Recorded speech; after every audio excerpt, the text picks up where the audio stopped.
Hello, I'm Stephen Horseman, your Deputy Premier. Welcome to Stephen Horseman Presents Fun with Flags. Today marks what is possibly the most important day of the year for all Canadians, Canada Day.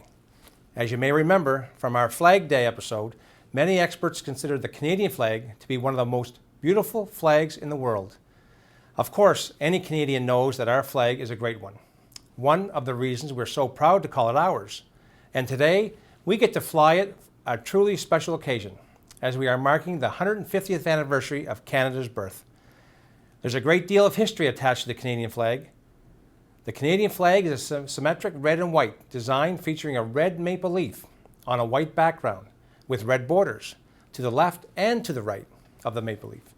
The maple leaf has been used as a Canadian emblem since the 18th century, and in 1921, King George V proclaimed red and white as the official colors of Canada.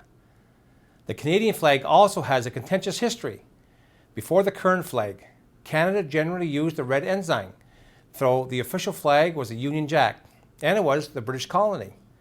The desire for a new flag came up during the 1963 election. At that time, Lester B. Pearson, who was running against then Prime Minister John Diefenbaker, promised all Canadians that if he was elected, there would be a new Canadian flag. Prime Minister Pearson created a special flag committee with members from 5 different parties to select a Canadian flag. Overall, the committee received more than 3,500 submissions, and in the end, they narrowed it down to just only a few. As I noted in a previous episode, the winning submission was designed by the Honourable George Stanley, the 25th Lieutenant Governor of New Brunswick, and John Ross Matheson of Ontario, a member of Parliament there.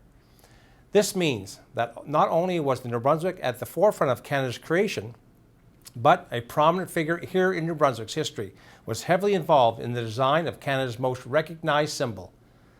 The debate in the House of Commons after unveiling of the new flag design lasted more than 6 months, and it was finally proclaimed by Queen Elizabeth II on January 25, 1965.